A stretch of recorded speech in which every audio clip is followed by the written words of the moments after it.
I think a lot of artists should do is that when they finish a book and they aspire to do the next book when they're ready, look at the first thing you did, find out what you did that you hated, make that your focus on your next book. So to me Totally. was, yeah, thinking about growth and thinking Yeah. about change. I think that's one way for you to keep striving forward.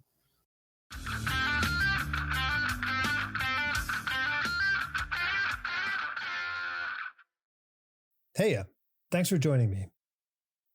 Yesterday, Molly and I went to go see the new Indiana Jones movie at like a 10:45 screening. It was a real fun movie. It captured so much of that pure indie magic. I thought Harrison Ford was fantastic, and the way they wrapped it all up at the end, just, tears welling in the eyes. It was a very, very touching and fun time. This whole equilibrium regaining thing has been super helpful. As I have 2 weeks left of the Clarion West write-a-thon. So if you haven't checked that out, please, there's a link in the description on all my profile pages on social media, on my website. You can find my page there, see what's going on. It's a great organization. If you can, please donate $10, $20. It doesn't matter. If you can't, that's fine. It's just nice to have a little bit of a moral support. Yeah. So please check it out if you can. The last few days I've spent writing a detailed outline of this big section of the book. It's this huge, complex, I'm calling it a train heist in space. I wrote about this with some detail in my newsletter that I historically would have just charged right in, typing this away in prose. But since I'm approaching this book slightly different than I did the previous by outlining things, I stopped and said, hey, I have really no clear structure in here. I have an idea and I know what I need to have happen, but I don't know how those are all going to happen together. So I sat down and outlined it, and then I re-outlined it. And today I brought it right to the end. I think I'm going to be able to tighten it up tomorrow and then start the actual writing of these chapters, which I'm super, super pumped for. The outline's exciting. So if I can do the outline half the justice, I think I'll have won. And I'm glad to be able to share this part of the process. I kind of feel remiss if I don't bring it up. I typically stay sort of on the sidelines with this junk because it's so transitional, but it happened today, the whole Twitter X thing. And I remember over the weekend, some mention of that there was a change in the air. And I couldn't believe a company of this sort of valuation would abandon the equity in their brand. This wholesale throwing out Twitter entirely, changing the name to a letter. It's a ridiculous way to approach your business unless this ownership is trying to shake off everyone they consider a bad actor. I don't know. I have no idea. It's baffling. And I'm going to keep calling it Twitter because part of me feels like this is some sort of like stunt. I don't want to recognize or acknowledge the stunt and then be a part of it when it happens. And then I feel also that this is some sort of poorly executed version of when Prince changed his name to a symbol. Like, I feel like this is like the lesser version of that. We'll see what happens. I have 2 more weeks with the write-a-thon. It feels like everybody I interact with has dimmed down the bulb on their time on Twitter. I've left Twitter. I've been spending a lot more time on Blue Sky, which seems to be sending out more invite codes to give more people opportunities to come there, which I hope it will become a nice open area soon enough for everyone.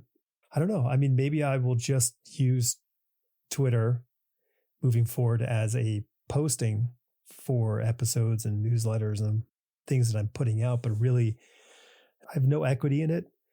I don't have a huge following, so it's not that I'm giving a lot up, but I really did like the community there. This week's guest is Kevin Anthony Catalan. I met Kevin like a lot of the guests recently at Heroes. I think I walked by his booth a bunch of times and I just kept seeing these really cool artwork. And finally went over and talked to him, and the nicest guy. And we had a really just great little chat. And our talk is great. And I really, really hope you enjoyed it as much as I did, because he's a really, really enthusiastic young guy. You're a young guy, Kevin. So, enjoy it. And he is just, rife with a lot of possibility and opportunity. And I really dig his point of view on a lot of things. So I really got a lot out of our chat, and I hope you do too. So this is me with Kevin Anthony Catalan. What was the thing that's made you say, I'm going to go out there? The Heroes Con? Yeah. Yeah. So since I was in college, was 2018 is I think was when I heard about Heroes Con. Okay. That was through the Cartoonist Kayfabe channel. Oh yeah, right. And how much they built it up. I'm like, this is the best comic show, because I've been to small comic shows here. I live in the Bay Area. Yeah. And like San Francisco, there's not much focus on comics. I would say before there was the Ape Show, it was the alternative press thing, but that died out. I think they had their last show, but I never went to that last show. I didn't know that was the last show. Right. So that was that. And there's also the Zine Fest, but it's like a free event, so it doesn't really has the same feeling as a convention if I were to table with an artist. So I went to San Francisco Con as a guest, and it's still that kind of ran by movies or shows, toys. Yeah. And then Heroes Con is built up in my head as this is focused on art and artists and comics, and that's been my biggest dream to go to. And I didn't even know I was going to go there just soon. Because I recently got published by my friend Eli. He does Cosmic Line Productions for my book Space Knights, and we tabled together first time at LACon back in December last year. Okay, and we casually mentioned to him that Heroes Con is one of the best shows that we should probably aim towards maybe like 2 years from now or whatever, because it's a right. whole trip to the other side of that thing. And then he just randomly messaged me back again. No, not back, but he randomly messaged me around March, and he said, I got the tickets. Like, what tickets? Tables. I got a tables. Like, what do you mean? We're going to Heroes Con. I was like, oh wow, this is happening. So we just did it, and he paid for my table. We tabled together too. And so he, now from then on, I was like, I had to focus on getting, enough money to pay for the trip, like, the hotel or the food, whatever. But that was that. That's what made me really captivate with the show, is that it's made for artists. You're there to meet artists. And I think too, what's nice about Heroes Con from my actual experience of it is how much you can do after the convention. Sure. Like the hanging out at the hotel bar, and then just randomly meeting whoever's there. Like I got to talk to Steve Olive a couple of times. Oh, cool. I went to actually the first night. It was a Thursday night. I went to bed early because I was really tired. Yeah. And sure. When I went to bed early, my friends, Steve Olive just approached him on the table. So I just missed him, but I got to drink with him again. But that, that's a cool experience that you can have. And also the auction, you can drink stuff. The drink and draw, sorry. That thing that was really cool about Heroes. And I'd love to go back again next year. I think we're already aiming to go with that. So, well, it's really, it's great to hear you say these things. And I kind of think about like, oh yeah, I think one of the major elements, even though there's a ton of creators there, the footprint isn't big. It's not like you're slapped into San Diego or New York City or a larger city where I think everyone feels very spread out. And in this case, like it's very much like centered around this hotel and in this convention center. And you can go off and have dinner with your friends and, or people you just met and have a great time. But it's this kind of like I think I called it like summer camp for comic book people. You get to have a real nice little kind of close hangout, and then, meet the cool kids who were, cool last year at summer camp, and then they're cool again this Mm-hmm. year. So, yeah, and I figured, the Steve Oliff thing's that's interesting you say that, because I mean, with the color work you do, I could see how you could be pretty jazzed. Yeah, funny enough, because like my first actual introduction to comics was the Akira book that he did with the colors Oh, through yeah, Epic sure. Comics. So that was really like a treat. I actually didn't even know he was going to show up for Heroes. Mm-hmm. Like it's not one of those guys I was looking forward to seeing, because I had no idea he was going to be there. Right. I was just looking forward to, the typical Felix guys like Daniel Warren Johnson and so Mm-hmm. on, right? But when I heard Steve Oliff was there, when I went to bed, I was like, man, he's here. I hope I get to chat with him. And then I did. And what's cool about talking to him too is because he is from the Bay Area too. Oh, He's like, okay. he lived where I went to college, to in San Okay. Francisco, and that area. So we just chatted about that. So I think what's cool about talking to, talking about the cool kids, whoever, even legends like in comic industry, where you built them up so much in your head as someone that you see on the internet or someone you read up. But when you meet them in person, it really humanizes them. You just chat with them as a regular person, Yeah. And coming to me as a young guy, I still have that facade of like who these people are, and put them in a pedestal. But when I go there, not saying that I bring them down, but I start to bring myself up. Kind of Yeah, like, oh, sure. it's just another artist I can talk to. Totally. Yeah, I mean, and it's really interesting, like, especially in the comic industry, like, I mean, everyone's a fan of comic books. So yeah, you realize, oh, like these editors who are in charge of the comic, properties that we, know and love, but they're just big old fans of comic books. And it's like, it's exactly. this kind of interesting, veil that gets lifted, and you can go, oh, okay, like they're just me. They just came in at a different angle, and they're doing a Hmm. different thing. And, or they've been doing it for a lot longer in Steve's Exactly. case, But there's in the end of it all, there's still pretty much nerds or geeks, at the Yeah. same time. Like me and like Steve were just talking about color processes and whatever he came up with at that time when digital coloring wasn't, as popular now. Mm-hmm. You had to do something, you know, and that was just interesting to hear. But seeing it a more artistic point of view rather than a fan. I mean, I'm Mm-hmm. still a fan, but breaking it down to where, oh, there's value to meeting these people, not just because you're a fan of their work, but also you want to know how they solve things as Yeah, artists. You talk to them as artists because they're problem solvers and they're creative. And instead of just coming up to them as like, oh my god, you're a legend, whatever, you come up to them as a colleague in a way. You know? sure. Yeah, Like, hey, how did you do this? Because yeah, like we look at, like, I mean, I still do to this day. Like, if I see something that I dig, my mind starts stripping it apart, going, okay, how did they hmm, get this done? Like, how did they get from the blank thing to this amazing finished piece? And so it's that forensic sort of approach to it. And then when you have the original, creator of it, you can really yeah. get all the answers.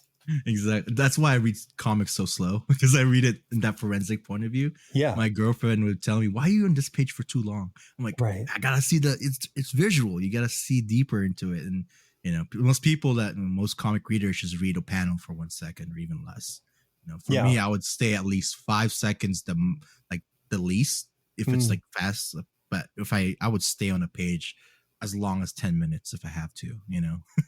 Oh, man, And I can yeah. remember just pouring over and over and over through the books that I just, loved, Hmm. when I was young, just spending that, hour or two, just looking at every single bit of detail that was in that page. Exactly. It's, yeah, it's cool. I mean, it is so funny how quickly all that amazing amount of effort that, you know, the artists put into the pages, which is glossed over at such a high rate as people just read the words, because they want to Exactly. consume the story, because if the story is exciting, they're just blitzing through it because they want to get to the end because it's fun.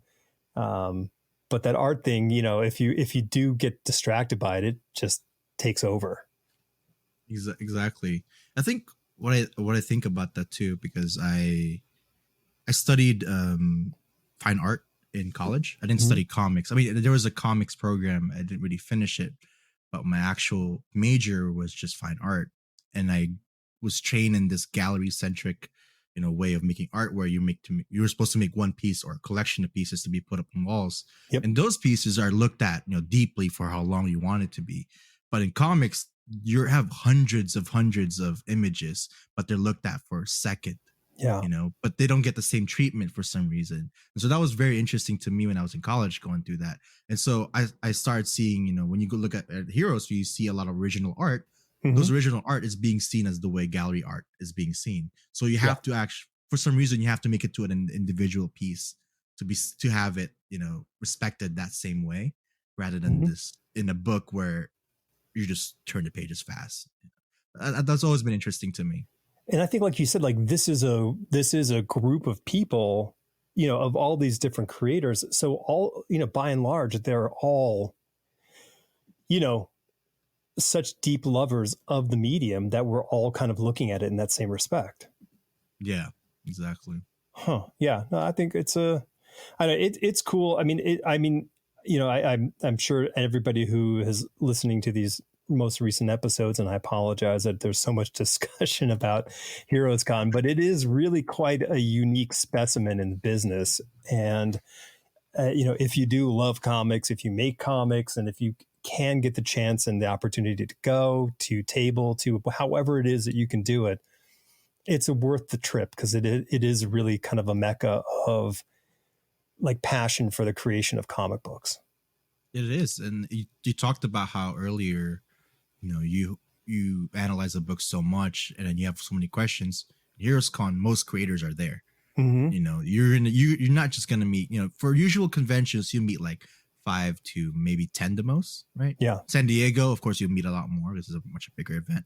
But your local cons, you probably just get like 3 big comic artists. Heroes Con, you have a whole like 80% artist alley of whoever, you don't even have time to meet all of them. No, you don't. Yeah. And, the interesting thing is the lines, they're not insane.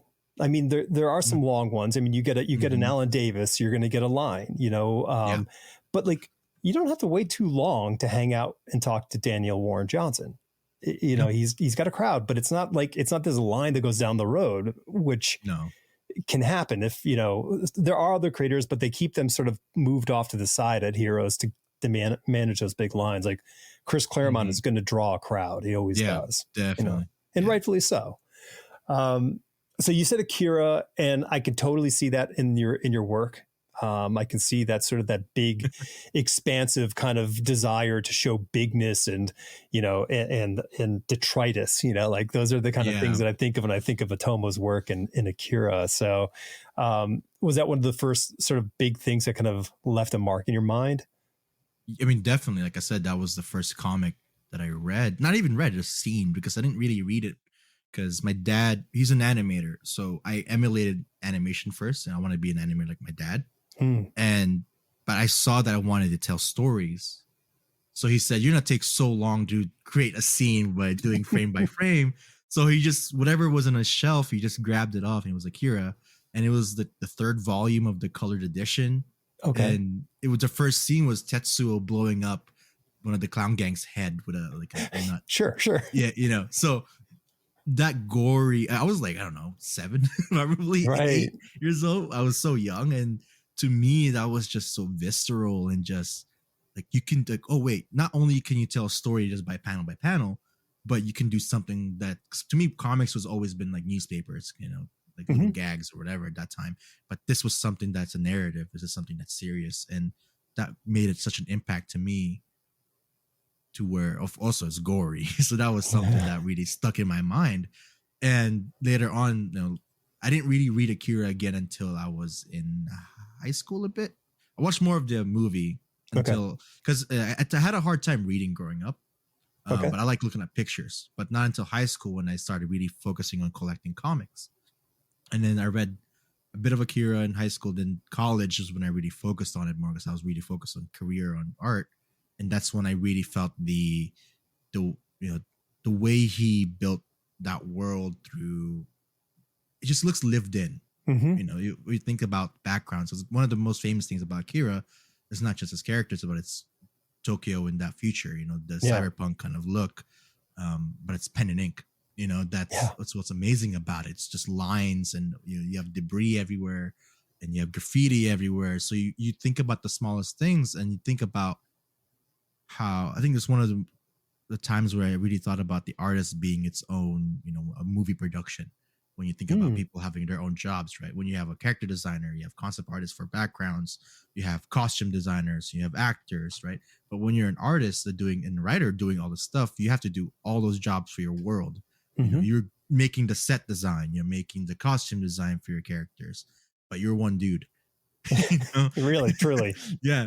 So that's one of the things I really captivated me about Akira, but also beyond that, movies has also been a big inspiration to me. And so I put that a lot in my work. Like you said, that, I really like the scale, not just the scale of drawing, but the scale of how deep, world building goes. Right. Yeah, even through just visuals, because you get a lot when you listen to a lot of fantasy stories. There's a lot of exposition of oh, this guy did this guy, this he's a father of this guy.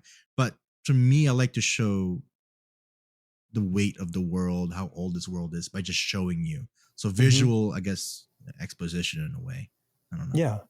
Well, I mean, it is, that thousand words factor. I mean, if you Yeah. put a lot in there, the thousand words becomes more words because you're sort of answering questions about the world, like, and then you raising questions like, well, how did it get this way? Like, why is this Mm-hmm. there? So that you have the opportunity to kind of really build this out rather than just some sort of aesthetically clean world, and which can raise questions in its own right, but Exactly. maybe less often than it would be for something, lived in. And like you Mm-hmm. think about, when you said that, like it made me think like, well, that was the big sea change when Star Wars came out. It was a lived in world. Yeah. So in 1977, science fiction up to that point had been very shiny and polished. And then Yeah. this shows up and everything's dingy, dented, and, half falling apart. And it's like, whoa, wait a minute. Like, that's a world that I can understand, but they're Mm-hmm. flying around and floating and doing all this stuff. So that was a kind of a cool evolution. And then it made me think of like that value of detail that artists will impart into their story. So like a Jeff Darrow, Yeah. and even how Frank Miller made like his world's very dirty and beat up. Like that kind of stuff I think is very important. Maybe something that like, creators should like pay a lot of attention to, like that production design. Like what is that world and how does that feel? Blade Runner, for example. Exactly. Like is there a movie with more feel, for production than Blade Runner? Like it's a world Mm-hmm. Like, immediately. I was watching behind the scenes of the first Blade Runner movie, and how they were making those neon lights. They're all made by hand, and like you said, you don't see these signs as in detail, but the people that did work on them put detail like you would see them for like 10 minutes, however long you want to. Mm-hmm. um I think I took that as, talking about how looking at panels long, like for me, longer than I should. It's that kind of respect to that, to where the artists took their time to make this detail in the world, make this lived in, to where I should give it I should give it a look deeper, longer than it should. Mm-hmm. And so that's how I approach my work too, to where you can just read the comic and you'll get the story, but then if you want to really know the world, it's kind of like when you walk around, if you go to a new place, like let's say you walked into a historic place, you're not just going to read whatever is on the plaque. You want to look around. You want to see, oh, what's that rock? Was that an old structure there? And there's no Mm-hmm. information about the structure, but it makes you discover things. This is kind of the way I want to do my backgrounds in my story. There's those little signs, there's little graffiti that have little messages there that tells you about the world. And I don't know, that captivates me as a creator, and also a creator of worlds, right? Yeah. Well, you put a lot of your fake ads throughout your Yeah. books, and I think like that's kind of another way to do that. You're able to kind of expand the narrative from a different point of view and a different angle for the reader to go, oh, okay, like, okay, now I know who like the Silver Knights are. Yeah, Like you don't have to exactly. spend the time doing that exposition within the story. You've now made a funny and an interesting way of communicating that to the reader. It is. I think I grew up a lot with TV, Mm-hmm. and seeing ads just is normal to Yeah. all of us that grew up with TV. And now, even though with phones, now it's more targeted to us. But when you just watch it on TV, it's whoever is watching is going to watch whatever ad, right? And Mm-hmm. so, but that's the normal of that local area or that country. Because I've noticed, I used to live in the Philippines. Our ads there are so hyper focused on beauty, like hair products, skin products. When I go to the United States, it's so focused on pharmaceuticals, So you get to see what the kind of the climate of that country is by Yeah, their sure. ads. And so that was my way of really breaking it down to where, oh, I can really show what the world is by what's showing what's normal to them by Mm-hmm. just showing you ads. And comics have always been known to have ads between like story, like either in the middle of the book or between stories if it has multiple things in there. And ad breaks and cartoons. Like I grew up with Cartoon Network in the 2000s, so like Dexter would have 3 stories in there per episode, and each one of them has an ad break. They're meant Mm-hmm. to be that way, and so that's kind of how the inspiration I took from that. But I think, like I said, it's a more fun way to show exposition and show more of the world building instead of just giving you words. But this is, Sure. it takes graphic design to make ads too. And those ads I did for the first book, they're all painted. And I took them Yeah. to where it's like 1950s, Americana kind of paintings of magazines. That Mm-hmm. was the thing I was going for because I love like pulp covers back then. So I was kind of emulating that too. And yeah, and it makes people just want to read more into your world instead of making them feel like, oh, I have to read all of this a bunch of stuff to the world to understand it, but more like, oh, that's so weird and funny that you have this like detail about knights and giants and stuff. Yeah, I mean it's added value. You're It giving you're is. giving that you're giving this basic composition and you're playing on it, and so the reader is going to go, "Oh, I like this kind of lighthearted approach to it." So I'm going to invest my time in reading this long body copy because Mm-hmm. it's got because the ad is paid off in an unexpected fashion. So you Yeah, get a pass, so people will dive in. exactly. And I think really what's super interesting, this is a very meta, aspect or concept here, but you're doing the ads as if they were ads in comic books, but the ads are for the world of this future science fiction world. So there would not be a printed, comic book with a cutout coupon most likely in this timeline, but since you've constructed it within this framework of a comic book, the buy-in's there. We're like, yeah, this is an ad in a comic. So it's this really kind of funky play between It is. reality and non-reality. I think when I first did it, one of my goals to have the actual book is to make it to an actual kind of an artifact, a thing. Mm-hmm. So I've imagined in my head when I didn't even work on the book yet, but the way I was designing it, because I designed books as a whole thing before I actually start drawing the whole thing. I do outlines of what I might go for it. So my idea is like, what if some guy, some astronaut in space, just finds his book floating Mm-hmm. randomly and he picks it up. That's what Space Nights is. It's just you see it and you get to see that world, and you see that's why there's ads. You get to you get to just experience it, and I don't know. That's I think a really good way of me getting really hyped up about making it is that I can also give like when you have a reader when you're talking about looking at those ads, I like to reward them for trying. Mm-hmm. Like, oh, I'm gonna read this. There's gonna be a reward in the end that you're gonna discover something. There's gonna be something fun about it. And so, because like I said, I had a hard time reading growing up, and so I want to have a reason to why I want to read it, right? Yeah. So I'm a very visual person. I think that's why ads too is something that I think I come to realize that why I push so much of it in my work. Mm-hmm. Do you know what was your hardship for reading? I think it's because it's so closely related to academia to me when I was growing up. Because I had a hard time just being in school because of authority figures. Because in the Philippines, they're very like strict on school. They actually beat you if you don't do well, Okay. that kind of thing. So I was rebellious. I just hated it. And so reading to me instead of like reading for fun, it's reading for class. Mm. So I'm reading for class. I'm reading for the teacher. And so, and it's not what I wanted. And so I wouldn't do that. And funny enough, the only thing I did actually read and enjoyed reading was an encyclopedia that I found on my grandma's like bookshelf. It was like 3,000 pages long. It was like this thick book, but I enjoyed reading facts, just like reading. Yeah, but there's pictures. There's like, oh, there's a cheetah right there, and you read the thing about cheetah, and so I think that dynamic between text and image was already coming to me from an early age, even though I wasn't really into comics yet. So, but that was through an encyclopedia. Yeah, which is kind of funny. No, I mean, I can identify with that. I mean, I had a set of encyclopedias as a kid that my parents bought when I was really little, and it was always just in my room. But I would always pull it out and look up stuff and find things because it was super interesting. I didn't like reading. I think I chalked that more up to being more ADHD spectrum side of things, where I just couldn't settle down to sit and read something that the payoff wasn't immediate. And it was very hard for me to kind of dig in. I think I was the same thing too. Yeah. With the same thing. I think because by the time of like middle school, I was starting to read novels for school, and I was enjoying it. I was enjoying it halfway at the book, but not the beginning. Like you said, it takes time to get the reward.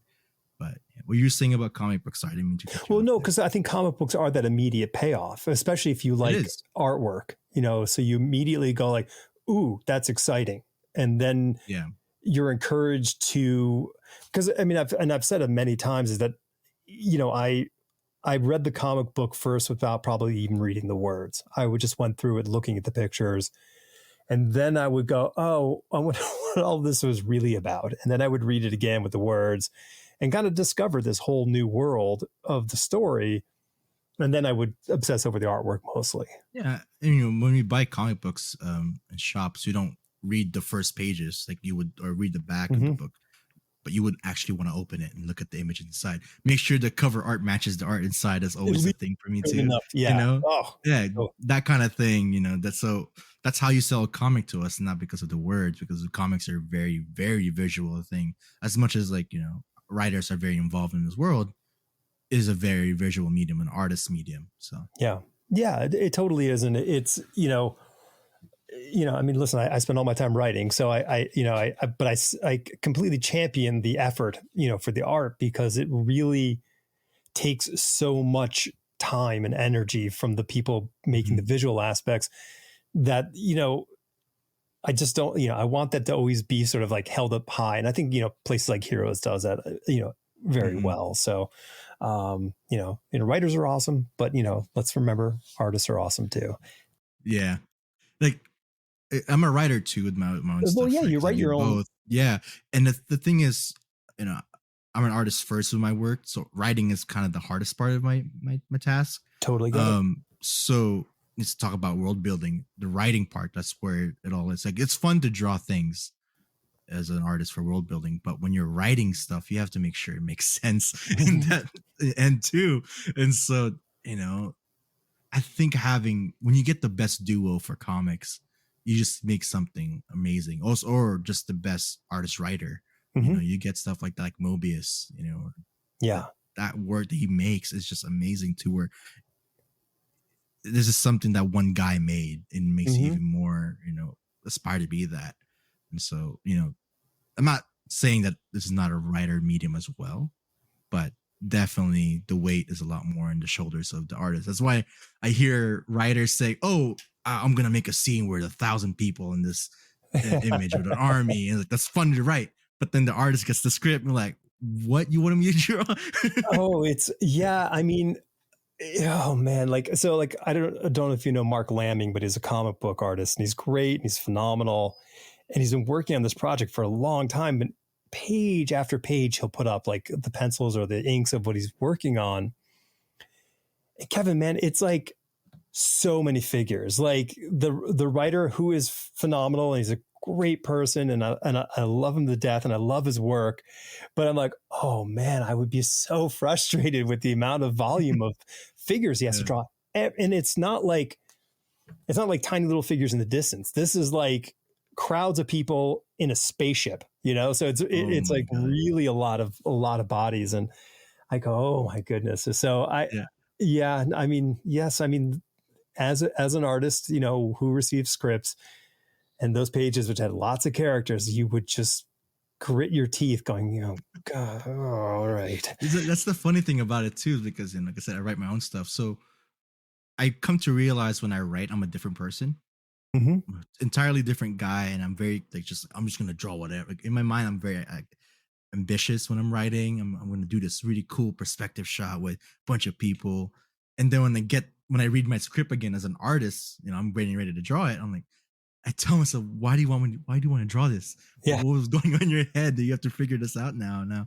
Instead of taking 2 days, you can take about a week, and I hate myself. I hate my Yeah. past self for that. And so it's kind of a funny system, but also it makes me think about, how a lot of, I would say, because I've received some scripts from random writers that want their comic being made, but it's Mhm. usually that screenwriting like route to get it made to a movie or Sure. something, because they've always thought of it as the cheapest way, as the budget way to make a story. Mhm. But then you think about that thing where an artist has to draw hundreds of thousands of people. That's the budget of Yeah. the comic, the physical budget, right? You have the creative budget, which is infinite as much as you want, but the artist has to be physically doing stuff. Drawing is a physical task. Your Mhm. hand can cramp up, you can get tired. So however the mileage that the artist can do, that's your budget. Yeah. So I think that's something I've always thought about now when I work with people. Make sure I tell them, like, yeah. Yeah. It's a challenge. When I was in art school, like the thing I kept hearing, from these teachers early on were saying, the painting teacher would be like, take more drawing classes, and the drawing teacher would say, take more painting classes. And they understood that the more you did the other thing, the better you'd be at the thing that you want to do. Mm-hmm. And so I've always adopted that kind of that philosophy, getting to talk to so many, great creators. I'll challenge, an artist who hasn't written yet, but you could see that there's a story in them. Talking to them, you go, oh my gosh, you totally have a story you want to tell. And I'm like, Mm-hmm. write that story. And they go like, they start freaking out because they've never like thought about putting words on paper because it's alien compared to just drawing the images. And, and then I say to writers, well, like someone like yourself, like I would say, write a story for somebody else. Yeah. Because it'll challenge you as a writer for yourself. How do you communicate that story concisely and clearly? Exactly. It's like I have written just scripts for myself. I've never written anything for anyone else. And I think that's one of my goals too, actually, for my book, Space Dance, because the way it's set up, it's that there's multiple stories in one book. So if I want to bring another artist in, like my friend, I'll write for him, and then he just does the art for that story. It's kind of like the Mignola route in a way, because the way Mignola, I've read in the library editions of I forgot the editor, but he wrote about how he felt writing the first issue, the first story. He had was it Walt Simonson? It was John Byrne. No, John Byrne, sorry. Yeah. I always get them confused for some It's reason. okay. But John Byrne did the script first because he wasn't comfortable, but now Mignola's writing scripts for any artist that does all the the anthology stuff. Well, yeah, Mike was not comfortable with it, and then after that first issue, John said, like, you've got this. Like, don't you don't need me. And like that was such a gift if you think about it, because had he stuck around longer, I mean, then he would be the co-creator of Hellboy, and to some degree, because that's how the law works. So it's a super big gift, and and we're better off for it because Mike's voice is so unique and magical. It is. And with Hellboy, I wouldn't say you read it for the writing as much too. I mean, I'm not saying Hellboy is a bad book to read. It's an amazing book to read, but you really read it for his art. His art carries it, but of course his writing just elevates it more. I'd say I'm gonna modify your answer. All right, I'm gonna be rude, and I'm gonna modify your answer here. Do it. You read it for the story. Yeah, because his artwork is like storytelling. Like a storybook. There you go. And he's not heavy with his dialogue. So that Spartan artwork with the Spartan language combined together create this, but it creates the richest of stories, which doesn't make sense, like scientifically, but it works like magic. So it does. Yeah. Yeah. I think too, with the the thing I got about Mignola from my work is Mignola, he's also one of my biggest inspiration. You can clearly see that in the first issue, Space Knights, where I've started out kind of emulating the way he designed pages. That's the thing, is design in my Yeah. head. When you do compositions for comics, most people, I got to like a loop to where I kept designing pages based on panel by panel, and I started forgetting about designing pages as a page, Right. as one full image that has panel that happens to have borders. And so that's something that Mignola does with his comics, is that the whole image works as itself, but then as a panels too work themselves individually, but sometimes spreads work together to make this one big image, Well, not as a splash page, but like as a design for panels, yeah. because that's something that I've always tried to get more. I think it's more illustrative approach to comics, when you're really thinking about, like, I know some artists that draw thumbnails as a spread instead of just image by image, because it makes them see, because when you see a book, you see two images right away. Right. And you read it as that. You don't read just one image to the left and you avoid the right one. So, you kind of play on what reader sees. So that's kind of how I've been thinking about making my comics. Probably that's why I draw a lot of spreads too, like slash spreads. Yeah, you do. You got a Yeah, lot in there. You have a lot in there. Yeah. yeah, and I think I'm obsessed with it too, because I love big images. And I just love when people look at things, so moving Right. page. On a side note, because you get them confused, and it reminded me, and your artwork has that sort of ambitious world of volume in it. If you aren't already looking at a lot of Walter Simonson, definitely look at Walt Simonson's work, because I don't think there really is an artist who can create a larger sense of space on a comic book panel than him. Like he can make it seem like you're in this gigantic volume just in one frame. And it's his ability to control scale it's unprecedented.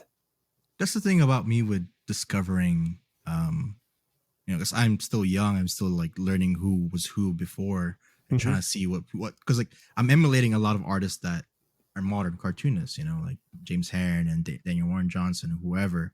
But then I start looking at their influences, but of course I've just discovered Mignola by myself and Mobius, but I start to see who else was around that time, who were the big leagues at that time. So Walt Simonson was something that I started looking into, I think earlier this year. Okay. But that was only through his new book Ragnarok, so not even Thor or anything. It was just his new book, his work now. And I started also looking to Art Adams' work, because his commissions has been just popping up so much, and so that's something that I'm going to looking into now. And just it has been kind of hard because I didn't have anyone to really show me around the comic, what comics to read, what comic artists to look at. It's mostly just me just looking or finding things by chance. Yeah. Like I said, in social media and Instagram, people just pop up or people just share things, and you're like, oh, I like that guy. Right. See his work, Where did this come from? Yeah. Yeah. So that kind of thing. Also, I'm on Pinterest a lot.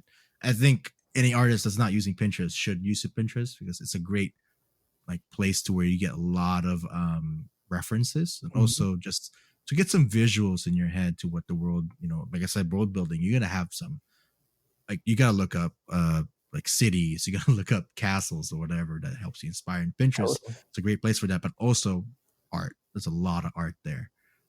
I think I work with some writers now with some stuff that I can't really talk about for a while now, but we have Pinterest boards together to where this is what their vision is. This is kind of what it looks like. So just use this. And he gives me a big board of just references. And so that's something that's been helping me a lot to discover artists and certain aesthetics and certain movement of art back then that could help me create worlds now. I like that approach. I think that it is often hard for writers to communicate, what they want, because otherwise they're sitting there just writing a ton of stuff, and nobody wants to sit and read 3 pages of, information about page 1. Like so, stealing the, 1,000 words metaphor again, like to be able to go, okay, cool. Let's just put this right out here. Here's the Pinterest board. Here's a whole bunch of reference. Like, swipe is important, man. You gathering swipe for all the things whatever you're designing or creating It's super important because it It is. moves that ball way down the field. You don't have to work so Yeah. hard. Because like, the artists are very visual people. You get, You hope. I don't think most artists wants to read a big paragraph about what you want them to Mhm. draw. Rather just show them something like what you're thinking about. And then, you know, if you're an artist that aspires to be an individual, you don't want to do what they're showing. You want to do what something that with your own flair. So even just sharing references, you shouldn't be afraid of saying, "Oh, the artist might just copy this." That's Right. I've heard people say that, like, "Don't copy it. I want you to just use it as reference." Like, no, don't worry, I won't. You're hiring me Yeah. for this one reason. So that's also something that I think artists, like writers, are also afraid of sharing images too. You know? Yeah, maybe they don't want to, because I mean, hopefully they're fans of the work of the person who's, Mhm. creating the visuals for the book, and they don't want to sort of lead the audience too much, and because they want to see what you come up with. But I think, I think most people are sophisticated enough to understand, like, cool, like this, I'm not going to draw the Enterprise here, but you want a spaceship that, kind of has this Mhm. idea of external engines. Okay, cool. I can do that, like Exactly. it's fine. Um, so let me, so I mean, you're writing and drawing your story, and that's an ambitious undertaking. Like, if you're just ostensibly looking at like the workload to do, and when you sort of said to yourself, "Hey, I want to make comics," was the vision always writing and drawing your own stuff, or was there an idea of like, I'd like to draw comic books of these characters for this company because I love those characters? It's always Yeah, it's always been that where I wanted to do my own thing. I Okay. never like because I think as a kid I didn't like fan art as much, like doing fan art. And I didn't like drawing people's characters. Mm-hmm. I found it boring to where I'm just drawing something that exists, you know. Mm-hmm. I think that came from actually when I would play with toys as a kid. I play with action figures, and I would have some X-Men characters, some Batman, but I never played them as a Wolverine or as Batman. I Okay. played them as my own character in my head. Their names are different. They just happen to have the design closer to Batman. It is Batman, and Sure. so Batman's like uh ears would be something that he would use to ram people with. That was something that I used the toys with. So that Mm-hmm. I think that was the first sign that I didn't want to do people's work. I wanted to do my own thing. So when I took the undertaking of making a comic, I really just wanted to do my stuff and just make my own world.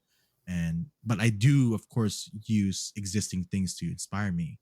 Mm-hmm. Very early in the age, like I said, movies was a big thing. Was Lord of the Rings, very fantasy Cool. things. So this Space Knights was actually supposed to be a fantasy comic, but I still get that people kept saying, "Oh, it's like Lord of the Rings," and so I just hated that. It ate me up so much. I'm like, it's not. It's like it's just fantasy. It just happens to have elves and men, but it's not Lord of the Rings.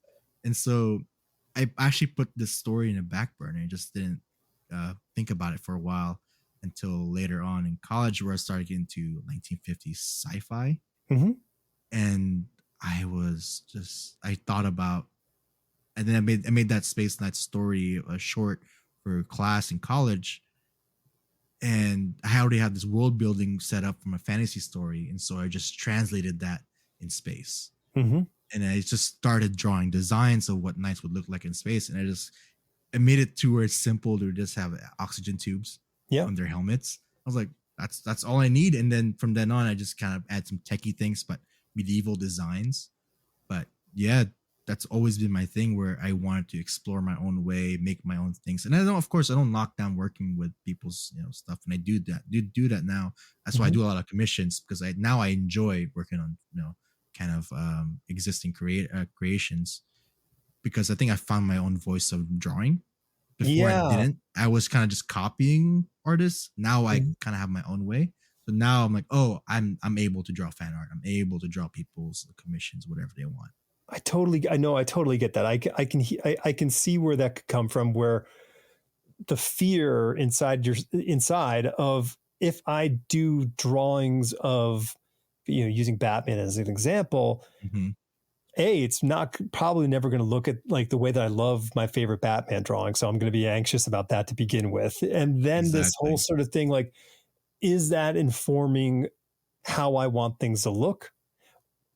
Because like you can't control that as much as you can control what your creation looks like from scratch. Mm-hmm.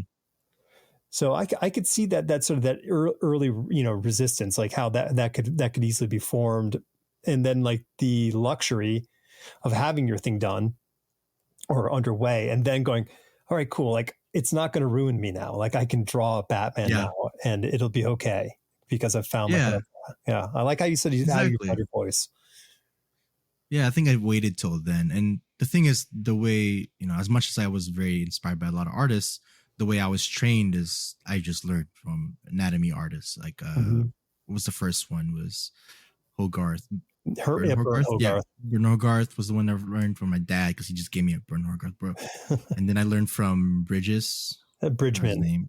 Jeff Bridgman. I was gonna say Jeff Bridges. No, well, I mean, if you just might know a lot of stuff, but it's George Bridgman. I think George Bridgman, George Bridgman, and then just one book I found in half price books is very Bridgman, but it's not Bridgman, and so it's a lot more digestible than Bridgman, and so that's something that I really use a lot in high school. I was playing a lot of football in high school, so I didn't have much time to draw as much as I wanted to. And then the senior year, when the season's over, I just hyper focused on art. And that was one thing I wanted to do, was just draw anatomy. And I wasn't drawing anatomy in a certain style of someone else. I'm learning from multiple ways to draw anatomy from different anatomy artists. Like Hogarth is very stylistic. A lot of old artists have learned from him. And so some artist on Instagram, I don't even know his name, he just commented on one of my works. And he said, "Oh, you should try out this artist, like Loomis. You try out Loomis because Andrew Loomis. Yeah, Mr. Loomis. It's like Bern Hogarth is very stylistic. Maybe you'll learn more about, closer to what reality is, quote unquote. And so I learned from him too. So I guess my way of finding my voice was actually just working around things, working outside of things.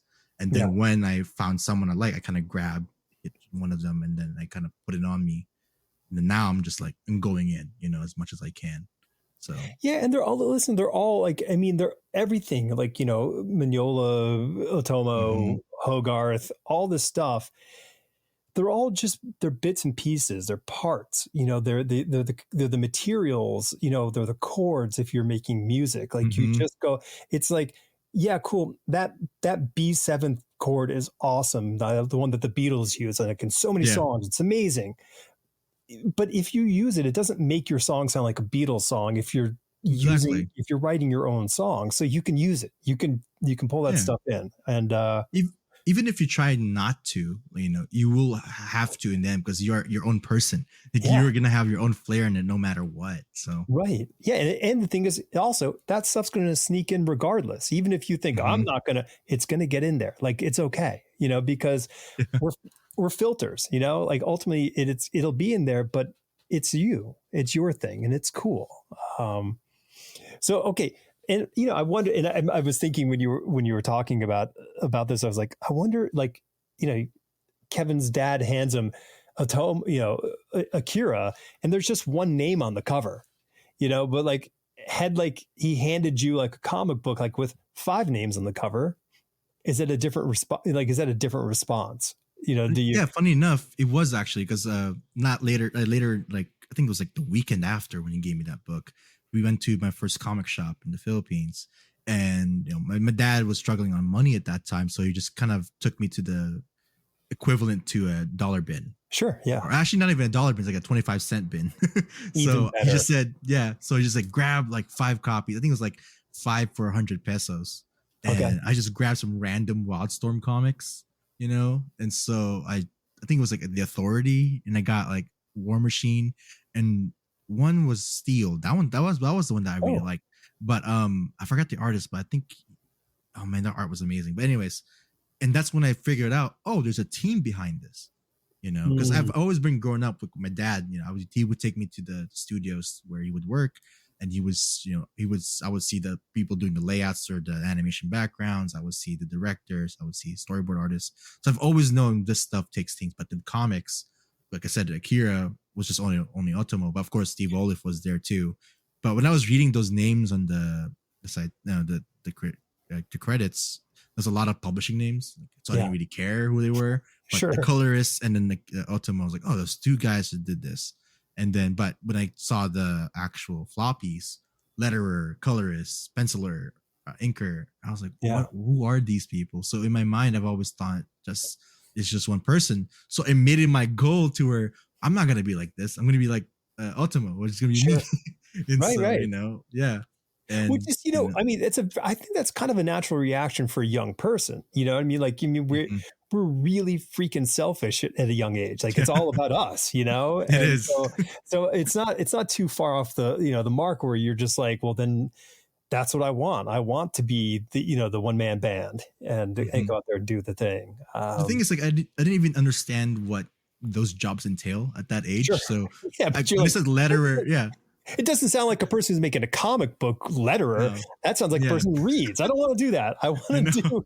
I want to do the guy who makes comic book. That's what I The thing want. is, like, I didn't even ink my work at that age either because I didn't even know what inking means. No, Because right. my dad just used just graphite pencils for work, and so he barely had pens around. And so for me, it's just me pencil. That's it. It was also 2000, so a lot of comics were using that pencil kind of style. I Hmm. think Joe Mad was doing that with the Ultimates, so that's Right. something that I got to. And so I was like, oh, you can just do it with pencil. So yeah, and I made my own floppies too. I stapled them and drew them on inside. Like it would Nice. in my mind, that's how they're produced instead of Right. page by page. And so I did that. And then to me, I never saw black and white comics except in newspapers. Hmm. And so I thought they have to be colored all the time. And so I Right. colored them. Yeah. So I colored them all the time. So that was the thing where I just emulated the way they produce things rather than what they drew, but more of just the way they produced them. Well, I mean, I think you set a template in your mind. Like in your Yeah. mind, there's a template, and Yeah. that's what it is. Versus, it's all about dynamic figure drawing. Because, like, let's say like Neil Adams was the first person you ever looked at, and you'd be like, Mm-hmm. okay, well, clearly it's all about really dynamic figure drawing, and that's what you would have to like. So then maybe your mind was like, that's all I have to do. Yeah.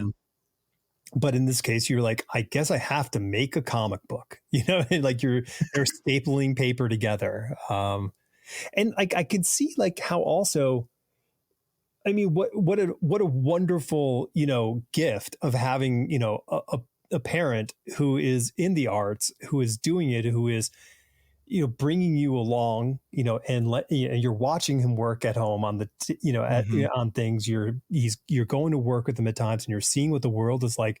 So for you, making a thing is not impossible. No, never was because Yeah. I've always I've always had the goal in my mind that I want to be an artist. I didn't know what that meant, which Mhm. kind of artist I wanted to be.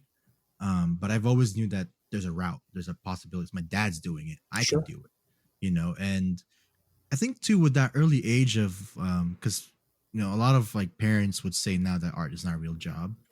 But my dad was providing us as an artist as a Sure. job, and so as an early age, I saw it as a job because I've seen my dad, with crunch time, he'd be up at 2 a.m. working, flipping pages to see that, making sure his animations are right, and I would stay up with him, and then I would just see what that, what that work entails, and I'll try to bother him sometimes, like just peeking his shoulder, like no, not right now. I'm really focused, but seeing that environment and what it feels like to be focused on something for hours on end for work and making money, and but not.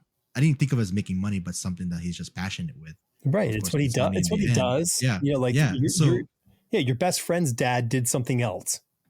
exactly. Yeah, exactly. Yeah. And the cool thing is, like, I see not just my dad, of course, his coworkers. He would take me to the studio where he would see, other animators and people doing other odd jobs in there. That there's more than just what he does. As other people does anything else too. So Mhm. if I never got that experience, if I just watch cartoons and see the names in the credits, animator, layout artist, I would never know what that meant. But now, in that age, when I would read the credits of animation, when I would watch movies with my dad, I knew what each of one of those people did in that job at Yeah. like age 8 or something. Right. That's something that's crazy to hear it from. And so I took this thing. So from middle school to high school, I've always got criticisms like, "Oh, you want to be an artist? Like good luck being poor or whatever, right? Or good Mhm. luck doing that. But in my mind, I'm like, I never, that never bothered me to like, they don't know anything. Like they don't know the life of that. And so I've never stopped me since college. I've never been afraid, like I had my doubts because I in high school I focused on, we had academies in high school. So I was in like engineering construction academy because it was the closest thing to art because I like to I design get and it. draw. Yeah, So yeah, no, I get yeah, it. so that was the only thing. So I was like, okay. But then they gave me a possibility like, oh, maybe I should just be an engineer and then use art as a thing on the side. But then I was like, no, I've had this dream as a kid. I'm gonna commit as much as I can because I love this, and as much as I love this, I want to try it. And if I fail, quote unquote fail, I'll just go back and do the engineering thing. It doesn't, Mhm. my life is going to be long as it can be. So I'd rather commit and just take the chance. And now I'm taking a chance. And so, Yeah, I yeah. mean, you can go back at the age of 40 years old and get your degree in Hmm. engineering and work for the next 20 to 30 years as an engineer. You can do that. It's Yeah, fine. exactly. It's fine. Yeah. And then, yeah, now I look I didn't back mean you. when I I was just in, meant like anybody can. oh, Sorry. oh Yeah. yeah, exactly. Because I had classmates in college that were in like real estate and that they're 20s and then they come back to school and they're 40, like they'll be my classmate in class and taking art, like, oh, I hated that job, I want to be an artist now. So there's always, you can always say no and just change. You're not always just guaranteed one route. You're a Totally. person, you have so many routes you can do. Like to me, if I wasn't ever an artist, I always said this to myself, I'd be in astronomy. Like, as much as like engineering was cool, I love studying the stars. That's my Mm. that's my hobby. I have a telescope. I like looking at facts about space. That's why I do a lot of space stuff in my Yeah, no, comics. no, no. Dude, and I so get it. I get it. I mean, it, listen, I write science fiction. Like my stuff is yeah. taking place in space. There, we have a university here, and they have an astronomy, I guess, department. There's a whole. They have a Mhm. huge telescope set up on the hill. Oh, So that's awesome. every month or so, they throw the invite out. You can go up there, and then the astronomy club shows up with their telescopes, and then you get to look at through everybody's Hmm. telescopes, and so you get to look at these really big, powerful ones, and like sit there and look at Saturn and see the color of Saturn and see all the the moons, and Hmm. you're going, okay, like this really opens things up in my mind of the world. It is. Like it's beautiful. I think too is like with, because when I took astronomy in college, it was I found passion in it. I loved it. It's my, other than art, it was my favorite class of all time, and I even tutored it. And my teacher told me to consider at least either double majoring or minoring in astronomy, but I was so focused on art, I didn't have want to sacrifice more time.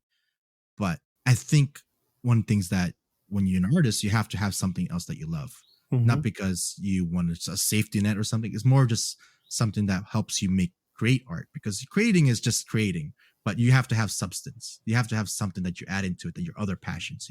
Like that's why you have landscape painters that love nature, maybe love, um, maybe drawing interiors somehow, but you have to Right. love something else to create something. And so for me, it's space, and it's also medieval history and ancient history. I love warfare. And so that's something that I include there. So, The idea of you know, warfare, not the actual act of warfare. He's not no, a no, I'm not a warmonger. he's a war- really, really nice and pleasant human being. But historic warfare. There you the go. T-shirt that says Genghis Khan was number one, I'm a little confused that he has wearing that No, T-shirt, but that's okay. no, Um, but yeah, like to me, I always look at World War II history, World War One, and like medieval and ancient history a lot. And in turn too, I also think about their astronomy at that time as well, because how obsessed they were with the stars. The mm, Greeks were very obsessed with the stars, and the Egyptians. So there's some connections to where uh my love for things also connect in that way. And I kind of bring that with my art. When it comes to world building, that comes in play with history. That's a really big thing. I'm making history of my own world. I know how real history happens, so that should influence me too. So having other things that you love as an artist will really help you create things better. I think, in my own opinion. oh yeah, like Yeah. one of my biggest hobbies is having hobbies. Yeah. I have so many different hobbies. I have so many different interests because I'm just constantly just charged by learning new things. Like, what is this? How does this happen? What Mm-hmm. does this work on? Like, I'm listening to some insanely dense conversation between a neurobiologist and a neurosurgeon. And Oh, I, but I'm like completely riveted. Like, it's a 6-hour conversation, but I'm totally into it because I'm so charged by what they're discussing and how they're framing things. And it's beautiful. mm-hmm. But, I mean, yeah, I mean, maybe it'll show up in something I do down the road, but I don't care. Yeah, I'm not doing it for that. it I'm doing might. it for like Yeah. interest, you know? The thing too was, I didn't study art in an art school. That was the thing that I kind of wish I did when I was a kid. When I was Mm. in high school, I really wanted to go in art school, and because that's where artists go. And so I just took the next best thing, which is a state school. So I went to San Francisco State University, but they have an art program, but you also have to take undergraduate classes to where you take Mhm. history, whatever. But the way I saw it is that, okay, so at least I can learn things that's outside of art that's going to help me make some stuff. So I was gathering knowledge in these classes. So I took a lot of classics classes. So I learned about archaeology. I learned about we read a lot of classics in this classics class where we read the Iliad, Odyssey, and the Aeneid. And Mhm. so I learned about Greek history, and so I took them as not as I have to take these classes to where this is research for my own work and I'm going to do in the future. Yeah. And same thing with astronomy. But of course, I have to take statistics class here and there. But that's just something I have to do. That's one things I have to do for class at that point. But the But way I approach that'll college is that that'll stick. That'll poke up somewhere. oh yeah, You're going to be writing something. You're going. You know what? If this character was this statistics freak, like you could have like hmm it could help inform whatever the storyline goes. And next thing you know, you're totally pumped and jazzed about writing about it. So yeah, definitely. I mean, even the engineering class I took in high school where we made robotics like claws and stuff, the mhm. coding and knowing something about that helps me not like actually I make 3D models from some stuff too. So I'm able to play around with a lot of the technology, just knowing how those, some things about coding, some things about modeling from the engineering class help me create art now too as well. So I'm just always thinking about gathering knowledge and Yeah. just instead of beating up myself, I should have went to art class. I actually feel blessed that I got to experience something more than just art school. I Hmm. get to experience other places. And so I think I've never even seen a planetarium if I never went to school. So I never Right. actually discovered my love for astronomy. Now, I know that I love looking at the stars and I like to draw that. So, Yeah. At the Marvel DC world, when you're doing your pages, and if there's an mhm. image and there's space there, all you do is you just write in pencil BWS. So the inker then makes it black with stars. So Yeah. so not very accurate to actual astronomy, but hey, it's what it is. We were talking about like detail and all this work you put hmm into it, and then I'm hearing you talk about all these interests. And I had a conversation with some people the other day after I had seen the latest Wes Anderson movie, Oh Asteroid yeah, I have to City. see it. I have to see it. I love Wes Anderson and also Aliens. Well, also space, Yeah, but space. Yeah. you know, and I'm not trying to prime you in one way or the other, but it is not one of my favorite one of his movies. And the reason I say that is I wonder because he's such a stylist. Like He is. his films are so stylistically driven. I was wondering if he is trapped as a creator, as a filmmaker by his style. And what I mean by that is if you look at the earlier films, they don't have this sort of chapter 1, chapter 2, chapter 3 thing. It doesn't rely as heavily on this sort of visual structural reminder that you're watching a story.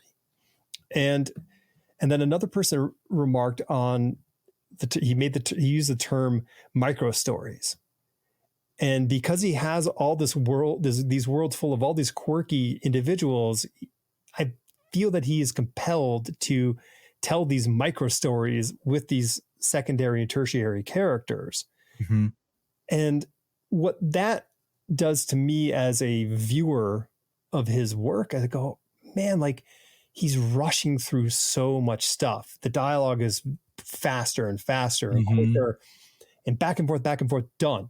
Back and forth, done. Like, and I feel like he's not allowing his story to kind of grow and bloom under a timeline, because he's got to check off all these sort of interesting little micro stories and address all his sort of his, quirkdom as a visualist and a stylist. And I wonder about that, because I look back at like, the what is the whatever express, the Darjeeling Express, like it's the three brothers on a train. That's right. Going into India to find their mother. With like Owen Wilson, right? That's the one with Owen Wilson. Yeah. And and I love that movie because it's not linear, because there's flashbacks and times to like, why do these brothers have this contentious relationship? And you learn about that as the movie goes on. But it's a character-driven story with these characters. And I feel like I'm in the last handful of movies, they've been very much, style driven. Even though I love the Grand Budapest Hotel, I think it's freaking amazing. Yeah. I think that was the start of that, was the Budapest Hotel. I'm starting to think about it, I'm looking actually at the movies. I look up. I'm not ignoring you. I'm trying to see. I think more of the stylized, like the stylistic thing, to where you have the Moonrise Kingdom was very much like that. That's right. And that happened before. So I just think it's this creeping growth. French Dispatch definitely had the micro stories. It was all micro stories. That was the one that really did that, I think. Yeah. And now, So and listen, I'm a huge fan. I saw Rushmore, when it, like the weekend it came out, because I had seen, Bottle Rocket, when somebody came into the school I was teaching, and I was like, have you seen this movie? I was like, I don't know, what is this? And then we sat down and we pulled out a VCR and a TV at the school, and we sat and watched this movie. And I'm like, oh my gosh, this is amazing. And so I love the guy's work, and I will continue to see all his movies. That's never changing. But I wonder if I would like him to back off. I'd like him to like get a little more back into like, tell a story, get deeper into these characters, let us feel something. That's the funny thing about bringing about Wes Anderson, that before the new movie came out, there was that trend in Instagram or TikTok that did that, Wes Anderson style, whatever. Right. And that kind of just showed you that, like I said, he feels to be forced that way, because now everyone expects his movies to look like those reels, those TikTok videos, Right. And so maybe, but I don't know. But you would think he would be a little bit okay with resistant. Not having to chase what somebody else is doing using AI, Exactly. I know. I would think as an artist, he'd be like, oh, maybe it's time to change a bit and just turn this way and just see what you can do. But right, like David, like if everybody was like, if David Bowie was like sitting in his David Bowie mansion, I'm just envisioning him in his David Bowie mansion dressed as Ziggy Stardust. But like if he was hanging out like that, and then he's like watching television, everybody is dressed as Ziggy Stardust and doing, he would be, I'm done. And exactly, I'm sure that's exactly what happened. People were showing up to shows dressed as him, and he's like, okay, time to move. Yeah. Yeah. I mean, as artists, you have to grow and change too. You never want to just be that static guy that's known for one thing. And that's when you become kind of typecasted in a way that you're just that director. You're just that artist, that comic artist that does a certain way. I think thinking about back to Mignola, comparing his art from the first issues of Hellboy to what it is now, it's very cartoony in the way that, people have, like, my taste, of course, I've always enjoyed the earlier work where it's more closer to, like actual, not saying actual figures, but actual, like you can tell that's his shoulder, that's his, right, like sure. So rather that's than just my 45-degree angle. Exactly. From that's exactly. But that's my taste. That's my taste. But what he's doing now is fascinating to how much you've grown and changed, and you didn't just stay at that one Mignola, because of course, when you become something that great, people will start emulating you. And so you as an artist have to also grow out of yourself and become something more that you not saying that you want to hope to be, but also that you never discovered you want to be. And then there you go, oh, I love drawing like this. And now he can crank out drawings like nothing because he's so comfortable doing those things. And so Oh, I thinking think he about, still yeah. struggles. I think he still Oh yeah. struggles. I think he draws as almost as much as he drew back then, but then he's erasing it. You know what I mean? Like he's getting rid of it. Oh, that's right. That's right. Yeah, I think he's kind I of. did hear about that. It was Yeah, pencils being crazy instead of, because you yeah. only see his inks mostly. So I think he's. I mean, I think he's always been a reductionist. I mean, if you go Yeah. back to his work in the late '80s, you can see how he was heading in that reductionist, direction. And it was, it was great to go along for the ride because you're like, oh, cool, because it bucked the trend. The trend was Art Adams. The trend became Jim Lee. The trend became Todd McFarlane, where it was like more, which is great too. But it was this. But there's this vigilante out there named Mike Mignola who is just like, no, I'm going to do less. And you're like, go on with your bad self. It was great. So if you want to check out some cool stuff of his, and if anybody's listening hasn't, he did this graphic novel called Iron Wolf. Howard Chaykin wrote it, and it is it's totally cool. It is space, it's pirates, it's a warrior cat person. Like it's got it all, man. It's everything. So that one's great. And his adaptation of Fritz Lieber's Fafford and Gray Mouser books that he did, I believe also with Howard Chaykin, all around the same time. They're phenomenal. Okay, I'm running these down. Yeah, I think Craig. Go ahead. I think P. Craig Russell inked the Iron Wolf stuff, and Craig Russell is like one of my all-time favorites. He's just amazing. That's interesting. I don't think I've seen Mignola's work inked by someone else. Oh, see, you have to go pre-Hellboy. Like it's Hellboy's when he sort of like ran off and said, "I'm only doing my thing." But yeah, that's the thing about Mignola, because I only saw some stuff that he did for DC before Hellboy, but that's right before Hellboy when he was doing that Batman stuff, but my experience with Mignola mostly is Hellboy and then Screw on Head, and some Batman Back in White.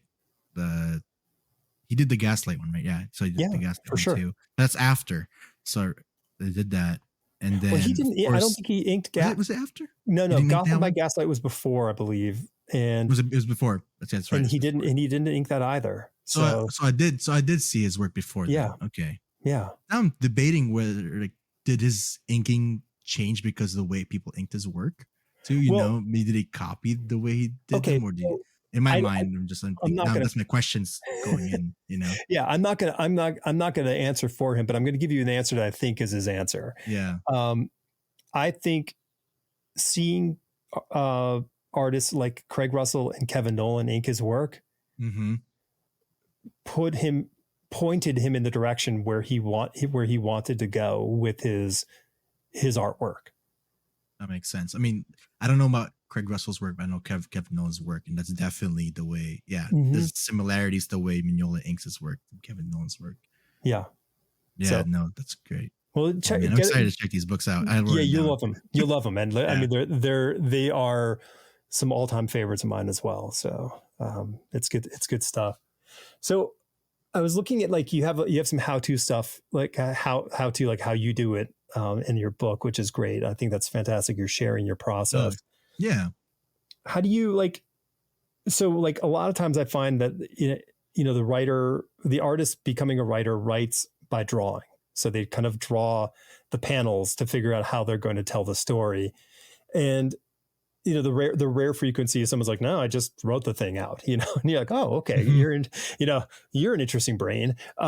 So are you part of that camp of the sitting and, and drawing, sort of sketching out how you think the panels will go to be able to break the story into language? Yeah, definitely. I'm always that, but I do write first. I always write first.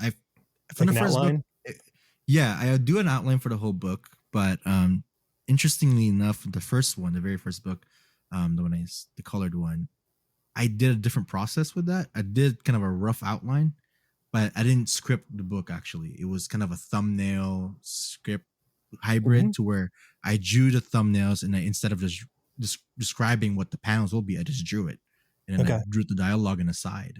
And so that I was just experimenting what I wanted to do, because I wasn't sure if I like scripting or not, because I found out I didn't like lettering digitally. So okay, let's play around with the other process too. Let's see how we do this. And I did the first book that way, but in the end, I didn't really enjoy that process. So now I'm going back to scripting, thumbnailing, and then to penciling my comics. But I am when I go from scripting to thumbnails, a lot changes, because I always, like I said, panel by panel, I go into detail about each panel, but also talking about designing the page, I have to make sure that panel works out with the whole page as a design, So I'm shadow casting going to the right way. I want it to, work out with whatever the big panel is in the middle, that kind of, looks pleasant that way, instead of just random images together. So that, and that's, and I want to remind you of what you said earlier, so you can be happy with yourself. That there's writer Kevin, who does all this ambitious writing, and then there's there's artist Kevin, who goes, but like, that's how it happens, when I was drawing these things, for my livelihood, I received a script. I wasn't asked what I wanted to draw on each page. I didn't say, hey, it'd be cool if we framed this page with this many panels. Like, the writer wrote what they wrote. And then it was my job to interpret that script and figure out how many panels that really worked out best for. Did 7 panels work, or was 6 better?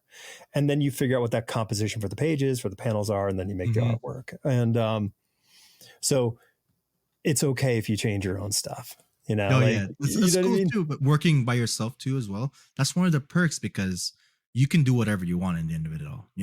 So if I wrote something and I don't like it as the artist, I think it will work better. There's no fight between two people, so, but I mean, there is like a conflict within me. It's like, maybe this, whatever I wrote was better, but then in the end, there's it's not a stressful thing. And because sometimes when I'm writing, I forget that's a visual medium. Sometimes I just get in a zone. I just keep writing and writing. Yeah. But and that's good. Drawing, it is, because now you get the thing. That's what the thing was when I was doing the thumbnail and the scripting process together, is that I forget the writing has to be separate.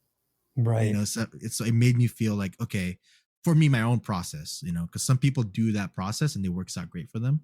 But to me, writing gets me just get over the writing part, and then I do the art, and then they kind of just blend in together at the thumbnails.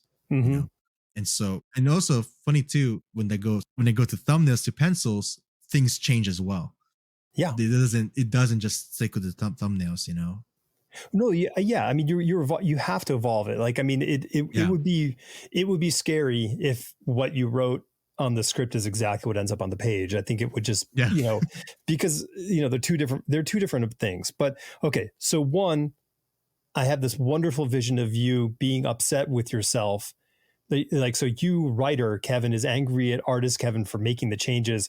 So you, writer Kevin, call up the guy who's publishing your comic book and bitch about yourself. That's I have this fantasy happening right now. But there is another avenue for story evolution for you that I don't think that you're in that zone yet, which might happen, where you have an editor. And that editor is working with you when you are doing the writing phases. So you are saying, hey, here's a story idea. Oh, I like this. I like that. I don't understand. Like, why did we drop this from the previous issue? Like, they'll be able to kind of pull that stuff, and you go, oh, wait a minute. Or, hey, here's my reason why. And then you would then send them your script, and they will go, oh, cool. Oh, cool, cool. Hey, what is this? I don't know. And then you are able to kind of bang that out. So then when the time comes for you to actually draw it, it becomes a very different kind of, expression for you. I don't know. So it is. Yeah. I did try it. I have some friends that looked over. I always have some people look over my writing a lot more than my art. Was mostly just writing, because I wouldn't say I'm confident, but I'm not as confident as I should. Sure. Sure. I think for the second issue that I'm working on right now, I'm a lot more confident with writing, because I did some studies about it, but back then it was really hard. And that's one of the things I've always aspired to have, was an editor. But I don't know. I think going back to being selfish, going back to that, we have full control when I'm doing it all by myself, is that just I can use an editor for some small things in here and there, but I'm very picky with Yeah. that. With like I want to make sure I let the right person in to where they can tell me, not tell me the things I don't like, but tell me to guide me to like Yes. try this maybe this way, see if you like that, but not to where you should just do this, just do this. That's Well, what it's I'm like avoiding. it's a good music, man. Like the best Yeah. music has a producer, and the producer isn't telling them what to do. The Hmm. producer is getting them to create the best thing that they can produce. And Exactly. like That's what that's I'm looking for. yeah. Because I've talked to some people that were almost trying to take control of what I have, and that's not what I. No, That's right. not. I'm trying to invite. So I've been more protective with that. But so far I've just had my girlfriend or my friends, that artist friends that of course read comics too. So they have certain eyes, but not the editor eyes, but reader Right. eyes, and And that, so they can at least see that. it'll come in, maybe the opportune time might be Mm-hmm. when you open the door up to the possibility of having some other people draw some of the stories that you write. So Yeah. maybe that's when you say, "Hey, let me talk to an editor and have them be a part of this, so they can help sort of coordinate this sort of next sort of expansion of your creative process, which is Mm-hmm. kind of letting something out of your own control, and then you can kind of like get your practice time in with an editor on a smaller thing. Mm-hmm. That's not right in the core of everything, and then you can work your way towards wherever you want to go. Yeah, I think that would be actually the way to do it for me, because like I talked about how my writing and drawing are so kind of fluid. Mm-hmm. It's talking about the thumbnail section, because when I write, it's not really the final draft in a way that I don't rewrite it right away. I rewrite it like 3 times, and then I go to thumbnails, and Mm-hmm. that's kind of like the final draft of the script. Right. That's not the script. The final draft of the script is not just words, it's visual, because some things are just be cut away. Because if I just sent the script to someone, they'd be like, why are you saying this here? But I'm like, oh, because that's what I thought. But then when I actually go to thumbnails, I'll remove that Mm-hmm. automatically and just make it to a visual thing. So there's still a next filter. So I think if I were to work with an editor in the way I am working now with my own books, it would be sending them thumbnails with Yeah. words on it. That would be the way I do it, instead of just sending scripts. Right. And then, So but if you have to yeah, work, if someone else has to draw it, then you have to send a script. So exactly. you, So that's why it's so, different. and then Yeah. having that editor there would probably be really beneficial for you, because they're going to be like, why did you write that? And you'd be like, oh yeah, I would normally know what to do with this, but the Mm-hmm. other person won't. So okay, Wouldn't let exactly. me add that note there. Yeah. And that's, Mm-hmm. I So the think that would translation changes. Yeah. totally. Yeah, it is. I mean, it is translation. You're translating from your Mm-hmm. mind to somebody else. And that's the challenge of, of writing a script. That's cool. Well, I mean, I hope you do get a chance to do that, because I think that'd be a lot of fun to It see would be. what you can do. And I feel that like doing it within your world is a great opportunity. Like, hey, this character or a side story of these characters would be really good for you. Mm-hmm. Flesh your world out. Oh Yeah, yeah. I think that'd be rad. Um, so you're working on a project you can't talk about. I love those. Um, when does that thing see the world? Like, when would you think that's going to show up in this place? Most likely end of the year, but Okay. I'm still working on the second issue of Space Knights. That one's Okay. that At one's the gonna be same much time. sooner.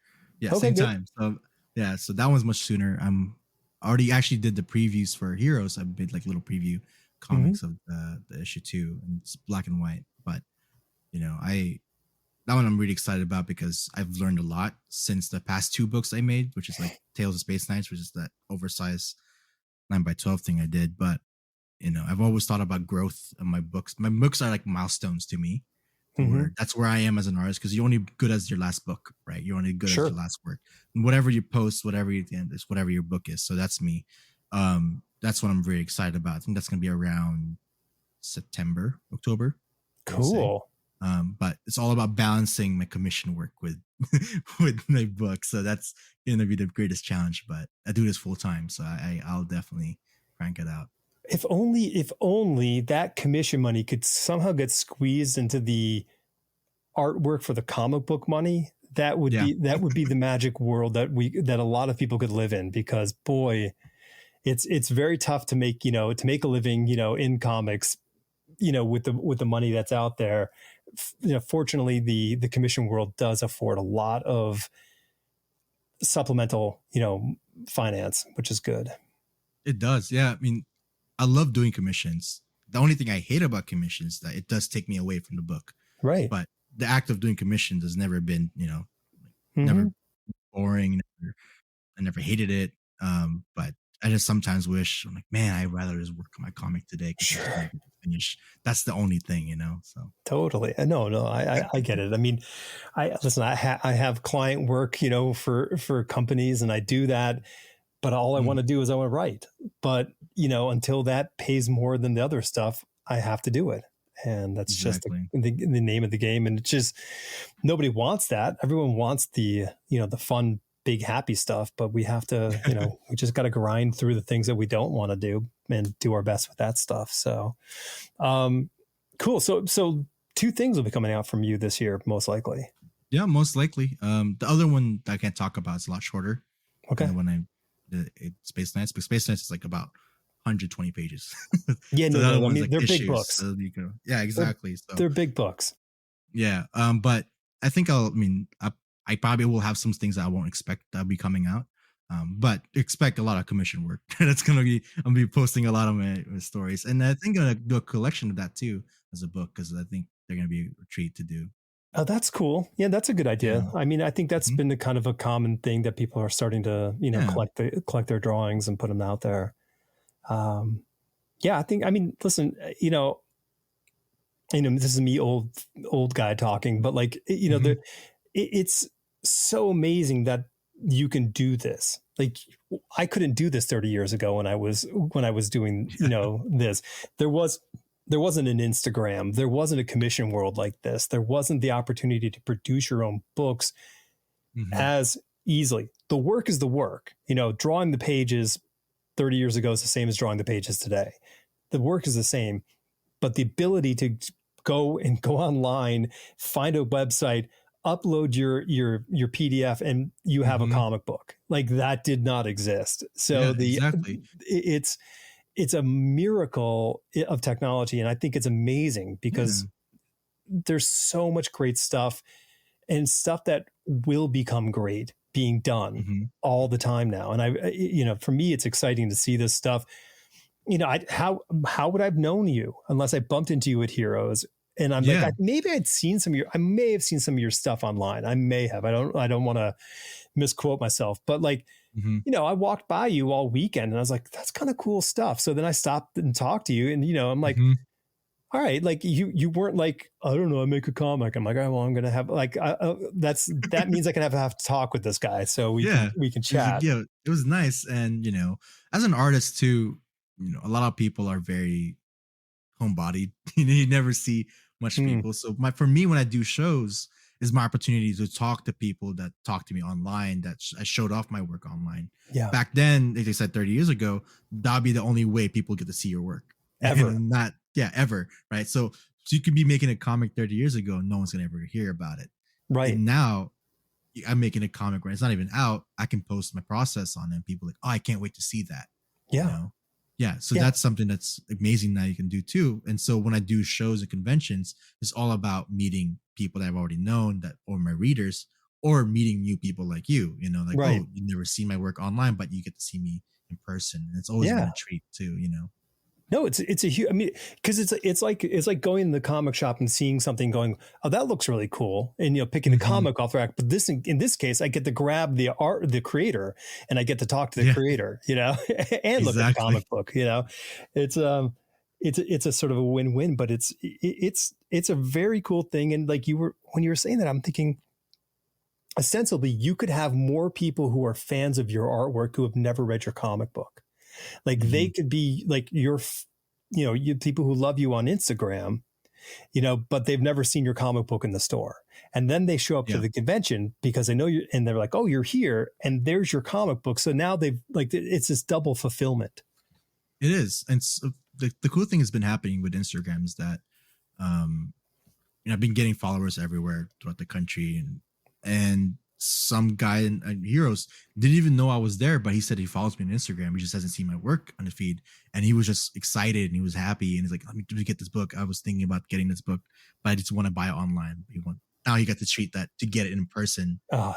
better too. And the cool thing too with that as well is, we send books to shops as well. My publisher does, Mhm. and so some guys like, "I just saw your book in my shop. That's amazing. Like I Oh, didn't think it cool. would be, So that's still like kind of the physical presence of like you see something online, but then you see in person somehow it connected. And yeah.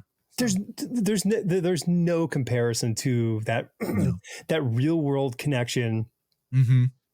to the online connection. And it's like, listen, I enjoy all my interactions with all the people online, but when somebody sees a thing or knows a thing that you've done and they're like, "Oh, I've got that thing," or "I looked at it," or "I saw it," like it's great. Like I mean, I remember people bringing comic books up to sign. I was like, wow, you took the time to buy this thing and then bring it here. Like it's Mm-hmm. nuts. So uh, Exactly. yeah, But it's interesting. it is interesting. Man, I think too it's like where I was surprised as well when people, like I said, artists as homebodies, when people come up to you and just say, "I know your work, I love your book, whatever," and you start thinking about, wow, I actually made change to someone's life, or not, maybe not too much change, but this guy experienced something I made by myself, Yeah, and I had no idea who this guy is before, but somehow I did have an impact in his life, and that's something that's always made it feel worth it to me in the end of it all. Because there's days where I don't want to draw, I feel horrible, I'm just, yeah, and just when you see that in person, it gives you that energy again that I'm actually doing something. There's a worth to all of this. yeah. That's that encapsulated perfectly. I mean, that's exactly what it's Mm-hmm. all about. Kevin, man, this is great talking with you. It was I'm Thank you, so Alex. glad that we bumped into each other at the show, and Yeah. uh, and now I have a friend out in the Bay Area, so that's good. Another one. Yeah. Um, and I'm really psyched to see the next book come out. It's you bite a lot off on these things, so I do. congratulations! Yay! Thank you. Thank you. It's Thank you, no Alex. small feat. Yeah. Yeah, man, and keep pushing yourself because I mean, it's like I the Always. difference between 1 and 2 is noticeable, so it's just going to Yeah. keep cranking. So It's always the thing. Act before I go. It's actually a thing that I think a lot of artists should do is that when they finish a book and they aspire to do the next book when they're ready, mostly for young creators, is that look at the first thing you did, find out what you did that you hated, you mhm, want to fix, make that your focus on your next book. So totally. to me was lettering from the first book to the black and white book. That was my Hmm. biggest thing. So the next book I just fixed my lettering a lot, and writing too. My writing process changed. So thinking about growth and thinking Yeah, about change. I think that's one way for you to keep striving forward. So yeah.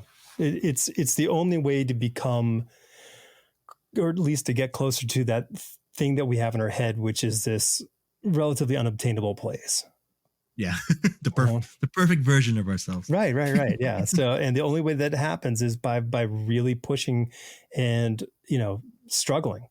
Cool. Thanks, man. I appreciate all your point of view on this stuff. Thank you. Thank you for having me here. Yeah. It's fun. All right. Yeah. All right. Well, I'm going to go see the new Mission Impossible.